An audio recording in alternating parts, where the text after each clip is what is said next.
Good day, everyone. Today we are going to present a comprehensive analysis and findings on the case study provided. I am Rodeline R. Borda. I am Sherwella Edwin. I am Purity Inchuga. I am Aileen Argaliti. I am Jacob Sirisisha Tagaali. I am Princess Rafa Valdez. And I am Rodney Tibetano. Before we proceed to the representation of the comprehensive analysis and findings of the case study, let's have first an overview of the scenario. Greenfield International Academy, a prestigious private school, is facing significant challenges in integrating multicultural literacies into its curriculum. A recent 40% increase in international student enrollment, driven by government initiatives promoting educational globalization, has created a diverse learning environment but also highlighted existing weaknesses. While increased tuition revenue has funded technological improvements, a multilingual digital library, and virtual exchange programs, budget constraints prevent mandatory teachers training in multicultural education. This challenge is exemplified by an incident in Miss Andrea Carter's history class, where a discussion on global conflicts devolved into a tense debate among students with diverse backgrounds. Ahmed from Middle East, Claire from Europe, Hiroshi from Japan, and Samantha, a local student. Their differing interpretations of historical events and subsequent reluctance to engage in cross-cultural group work highlight the need of improved multicultural literacy. This is further complicated by mixed parental feedback, with some prioritizing national standards while others advocate for greater inclusivity. Greenfield's leadership must now balance government mandates, financial limitations, and the diverse needs of its students and parents to effectively integrate multicultural literacies into its educational approach. After reading the case study, there are key issues that we have to analyze. And the first one is all about the cultural bias in curriculum. And the question there is that how can Greenfield ensure its curriculum reflects diverse perspectives while still aligning with the national education standards? In order to have a comprehensive analysis and understanding of the case study, we have made a SWOT analysis in this study. So with that, we are going to use the SWOT analysis, which consists of strength, weaknesses, opportunities, threats, and of course the potential solutions. So with that, the challenges that exist in the case study includes the curriculum needs to reflect diverse perspectives while still meeting national education standards. So with that, the existing challenges that are present in the case study is all about the difficulty in balancing the diverse perspectives in the national education standards. We all know the fact that the curriculum must cover the required content, but at the same time, it also represents a diverse cultural study, and with that, this can be a tightrope walk. And one challenge also that exists in the case study, it is all about the risk of over or underrepresentation of cultures. So in the case study, some cultures might be emphasized too much while others are also ignored or neglected. And with that, it may lead to the incomplete understanding as a whole. And one more is that limited flexibility in incorporating global viewpoints. As we all are aware, there are national standards that are not allowed for enough flexibility to include a wide range of global perspectives, and with that, it may limit the curriculum scope. So that is the challenges. And on the opportunities, we have also here a more inclusive curriculum can attract more international students and enhance the overall learning experience for all students. So in this, a culturally diverse and inclusive curriculum can attract more international students. It may increase in enrollment, and diversity. Additionally, a curriculum that reflects diverse perspectives can enrich the learning experiences for all the students, fostering a greater understanding and of course empathy.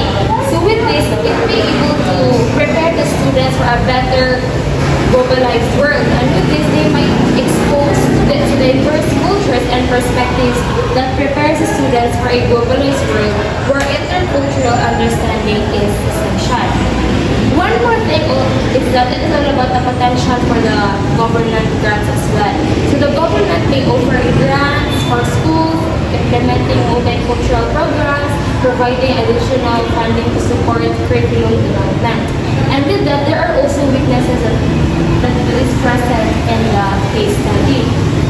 The weaknesses is all about the lack of resources and expertise to review and revise the curriculum.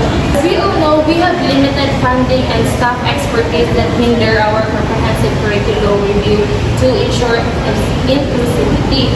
So with that, there are also, it may result in potential teacher bias. So teachers may unintentionally perpetuate biases through their teaching materials, methods that may lead to uneven representation of cultures. And one more weakness that the academy faces is all about the limited funding for professional development. Financial constraints are very inevitable. Financial constraints may limit the ability to provide the teachers with the necessary training on multicultural institutions. On the brighter side, we have also witnessed the strength in the case study. So of course, the existing strength in the study is the school has a diverse student body and faculty. We all know that the academy has a diverse student body and faculty. And with that, it may also provide probable perspectives for the curriculum review and the development as a whole. And for the potential solutions, there are ways to adhere in order to have a cultural bias in curriculum. So the first one is form a curriculum review committee consisting of teachers, students, parents, and educational experts from different cultural backgrounds. Use a framework that allows for integration of global perspectives while still meeting national standards. And lastly, provide professional development for teachers on how to identify and address cultural bias in the curriculum. And for the second one, what strategies can teachers use to foster cultural understanding and literacy among students from different backgrounds? The SWOT analysis is as follows. So the existing challenges is that teachers may not be trained in multicultural education and students may have preconceived notions about other cultures. So with that, lack of specific training in culturally responsive teaching methods might hinder teachers' ability to effectively address diverse perspectives and avoid perpetuating stereotypes. And with that, the students may also might have misconceptions on what the teachers have delivered to them. And for that, we also have the opportunities. In opportunities, multicultural literacy can enhance critical thinking skills, improve communication, and foster empathy among students. So, in this opportunity, enhancing skills in multicultural education, it provides a unique opportunity to develop critical thinking, communication, and empathy skills through engagement with diverse viewpoints. And for the weaknesses, we also have here the limited teacher development.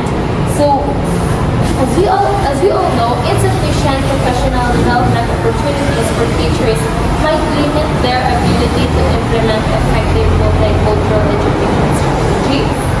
And for the brighter side, we also have the strengths. In the strengths, the school has a diverse student body which provides a natural environment for multicultural learning. So the school's diverse student population offers a rich environment for experiencing and understanding different cultures firsthand.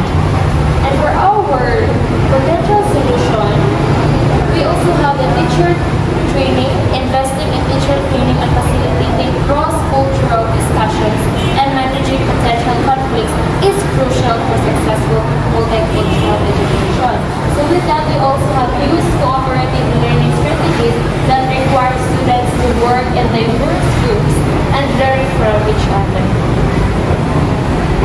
So now let's move on to the third question.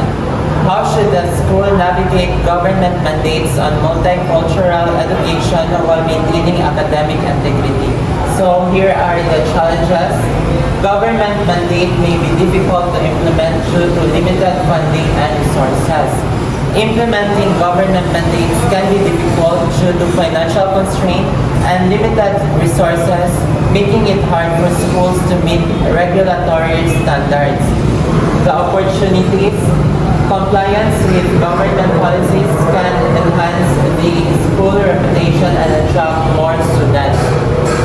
Adhering to government policies can improve the school's credibility, making it more attractive to students, parents, and stakeholders. So now let's move on to its weakness.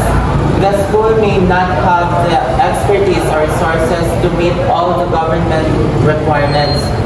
The school may lack the necessary expertise, staff, or infrastructure to fully comply with complex government requirements. Its strength: the school has a strong academic reputation and a commitment to excellence, which can help it meet the government's expectations. A strong academic reputation and a commitment to excellence can position the school as a leader in education, making it more capable of meeting government expectations.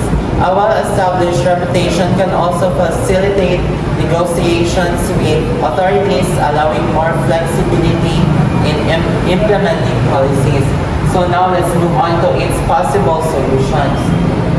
First, establish a clear communication channel with the government to understand the requirements and seek clarification when needed.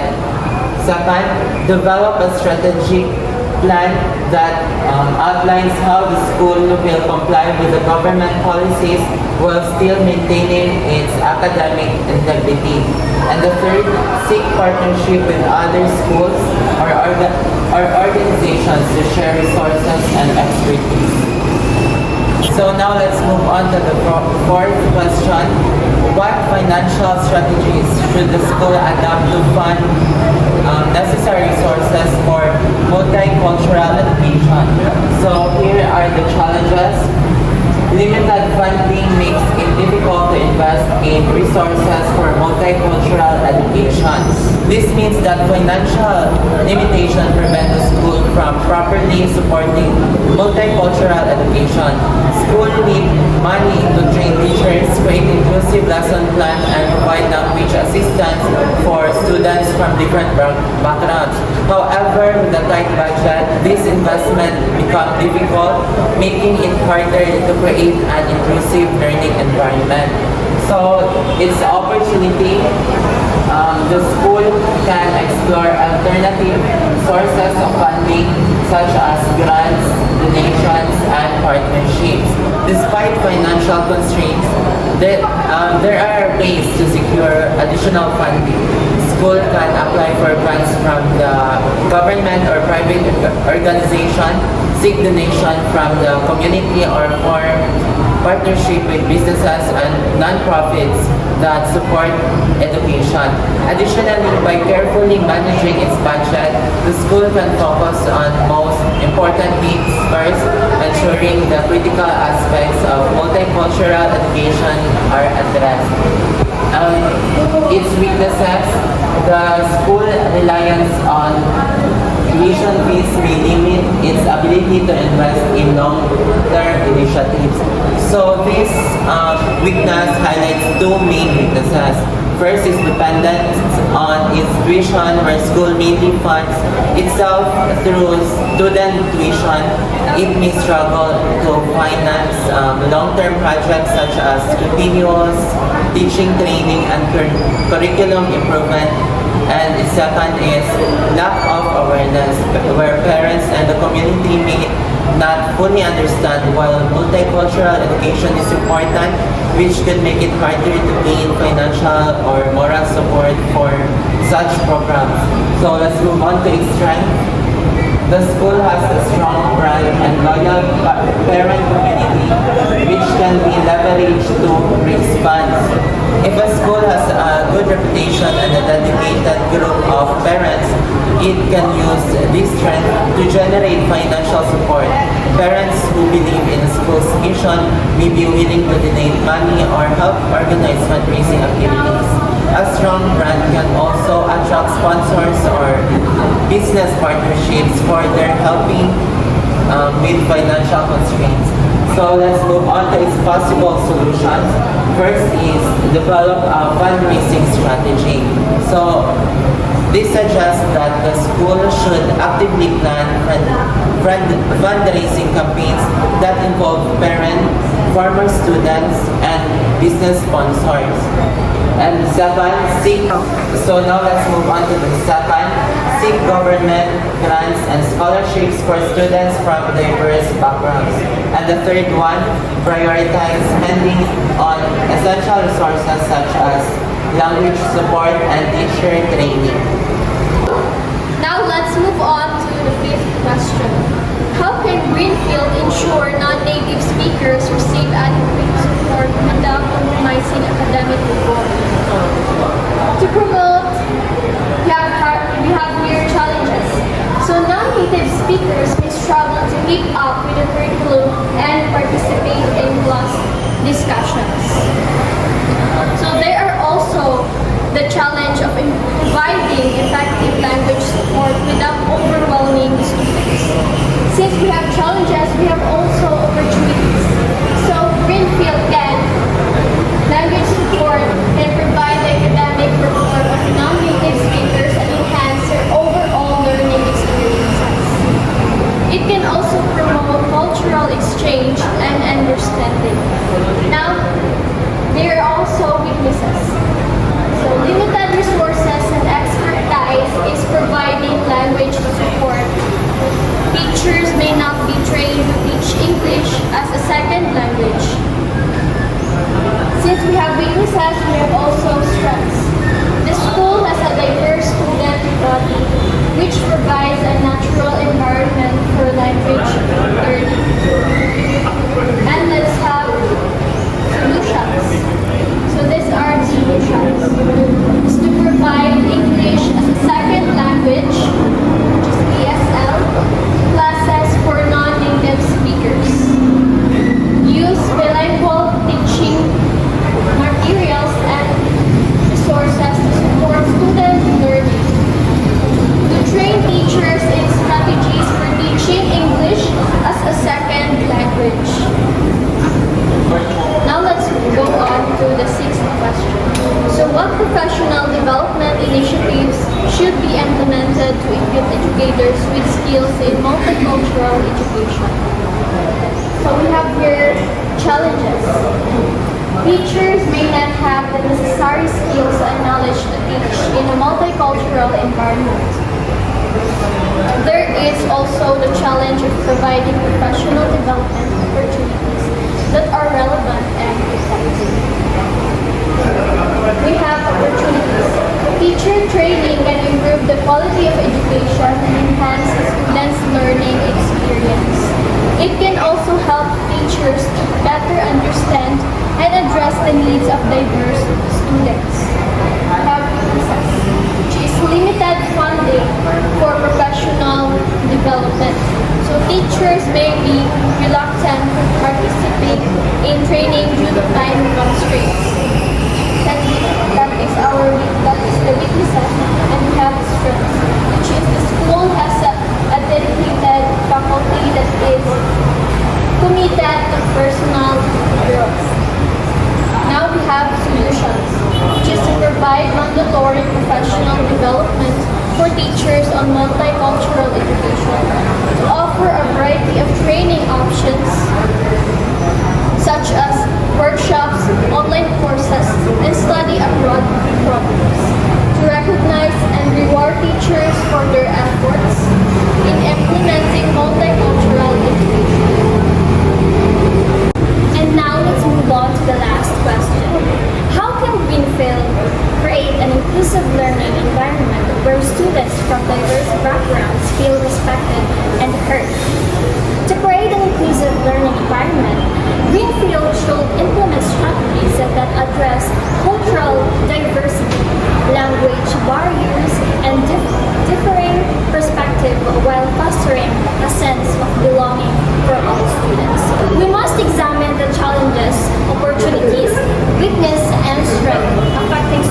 engagement.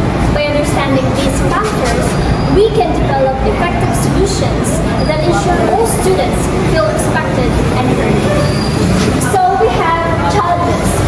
Students from diverse backgrounds may feel isolated or excluded from the school community. There is also the challenge of creating an inclusive learning environment that respects and values differences. So we have opportunities. Student inclusion and engagement can improve academic performance, enhancing social skills and foster a sense of belonging. Next, we have weaknesses. Limited resources and expertise in promoting student inclusion. They may be a lack of awareness among students and teachers about the importance of cultural diversity. And next, we have strength.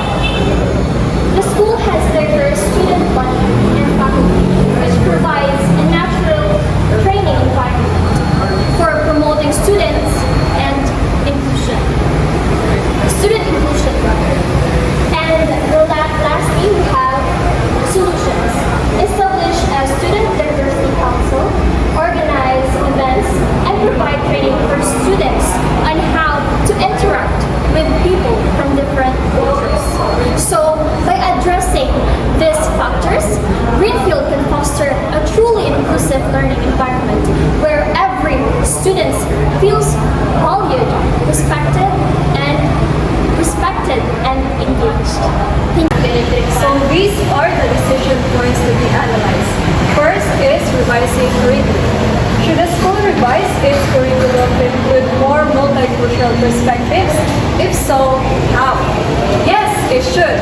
Schools should update their curriculum to reflect diverse cultures, histories, and perspectives to create a more inclusive learning environment. This helps students develop cultural awareness and empathy. Revised curriculum to include multicultural perspectives for diversity and inclusivity. A curriculum should represent different cultures, traditions, and viewpoints rather than being centered on a single dominant narrative. This ensures that students from all backgrounds feel represented and respected in their education. Also, form a diverse curriculum review committee to identify areas lacking diversity. A committee made up of educators, community members, and students from different cultural backgrounds can help assess current curriculum gaps and suggest improvements. Their collective input ensures that revisions are well-balanced and meaningful. So for number 2, promoting inclusivity. What policies should be established to promote inclusivity without compromising academic rigor? So, we will establish policies against bias and discrimination. Schools should have clear guidelines and consequences to prevent discrimination based on race, gender, religion, or other identities. This creates a safe environment where all students feel respected and valued. Also, implement inclusive teaching policies to accommodate different learning styles and cultural backgrounds. Teachers should use diverse teaching strategies to support various learning needs, such as visual aids, hands-on activities, and multilingual resources. This ensures that all students, regardless of their background or learning preference, have equal opportunities to succeed academically. The third question is about balancing government requirements. How should Greenfield balance government requirements with the realities of its budget and educational goals? First, prioritize critical aspects of multicultural education. Form partnerships with other schools, organizations, or business to share resources. The last one is to advocate for better funding to support multicultural education initiatives. The school should thoroughly review and understand any local, state, or federal mandates regarding multicultural education. This includes ensuring awareness of the goals, guidelines, and expectations set by the government to create exclusive learning environments. Teachers and staff should receive ongoing training on how to incorporate multicultural education effectively and sensitively while maintaining academic rigor. understanding mandates, integrating diverse perspectives thoroughly, and ensuring academic rigor. The school can successfully navigate government requirements while upholding its commitment to academic integrity. The fourth question is about teacher training. Should the school invest in teacher training programs on multicultural literacy, even if funding is limited? The answer is yes. Teachers are the key to successful multicultural education. Even with limited funds, targeted training can make a significant difference. How? Invest in teacher training on multicultural literacy. Utilize cost-effective options such as online courses in those workshops and peer-to-peer learning. The last one is to enhance teachers' cultural competence to cater to diverse students. Ensuring that multicultural education is part of the school's overall budget planning success. Allocate dedicated funds for resources like diverse textbooks, cultural programs, and professional development for teachers to integrate multicultural perspective effectively. Now let's move on to the last question about parent and community involvement. So what role should parents and community play in promoting multicultural education? Parent involvement, established parent-teachers associations or PTAs, or similar groups focus on multicultural education. Parents can share their cultural tradition, languages, and experiences with students. They can also volunteer to help with cultural events such as international food festivals or cultural showcases. In community partnerships, collaborate with local cultural organizations, museums, and community centers. These partners can provide resources, guest speakers, and fieldwork opportunities for students to learn about different cultures. Like for example, organize a visit of a local art museum showcasing works from various cultures.